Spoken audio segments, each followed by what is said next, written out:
Good day, ladies and gentlemen. I just read Legion by Abnett, and it's probably one of the best books of the Horus Heresy. Legion tells the story of the compliance of North. Here, a very interesting selection of Imperial Guard regiments have been sent to deal with some chaos-worshipping villagers. Because of their magic, the savages have been able to put up a surprising amount of resistance against the Imperials, and thus the Alpha Legion has been called to salvage the operation. Things soon get very complicated, however, as nothing turns out to be what it seems. The Alpha Legion, the Chaos Villagers, a Xenos organization known as the Cabal, and a special perpetual agent all start playing 4D chess with each other. Of course, if you want to know who will come out on top, then you'll have to follow the link down below and get it for yourself. Maybe also hit the subscribe button on your way down, eh? Anyways, the best part about this novel has to be the world building of the Guard regiments and the Alpha Legion. On one hand, you have the specially bred Geno regiments, led by minor Psyker witches who form the bulk of the army. These are accompanied by an elite force of Lucifer Blacks, special super soldiers who are basically the Guard version of custodians. Throughout the plot, the book shows a lot of cultural and military details of both groups, and what can I say, they were just really cool.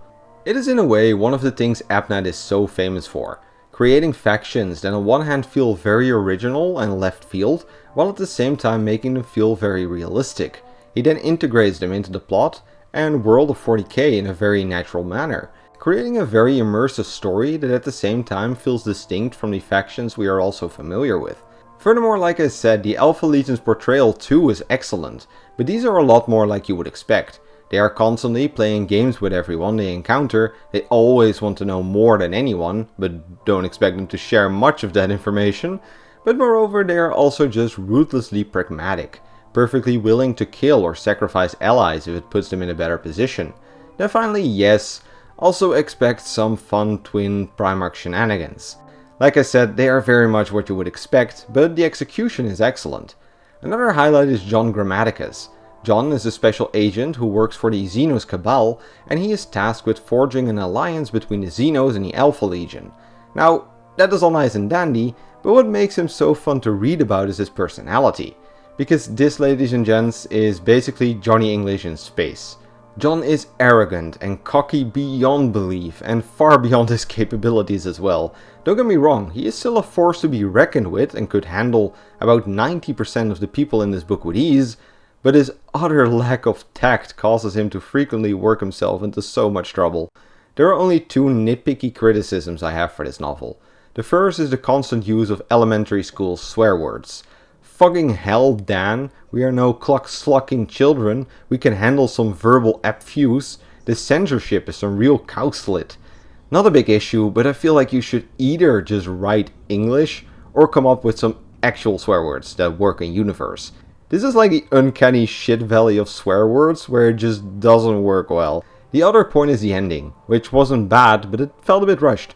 There are like 20 chapters of setup that all get wrapped up in 30 pages. I don't think anyone would have minded another 30 pages to further explore the revelations a bit more. Also, the fleet commander is a complete incompetent clown, so I don't think anyone really cared for his arc. Then the final point I want to praise about this novel is the plot. Foremost, it is very engaging and well constructed. This really was one of those novels where I actively wanted to go and read to learn how things would continue. It made me care and was rarely predictable.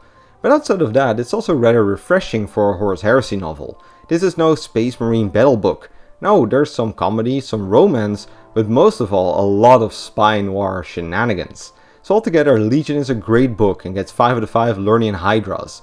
Legion shows some of Abnett's famed world building, contains an entertaining and well fleshed out set of characters, and ties it all together with a very engaging plot. I would recommend this one for all 40k fans, and it is for sure a must read for fans of the 20th Legion. Or spy novels for that matter. If you like those, maybe also pick up Bathelloren Kingmaker while you're at it, because that one's great as well. But for now, that's all I got for you today. If you like the content, please consider subscribing or joining us on Patreon. Have a nice evening, and don't forget your nightly prayers to Nagash.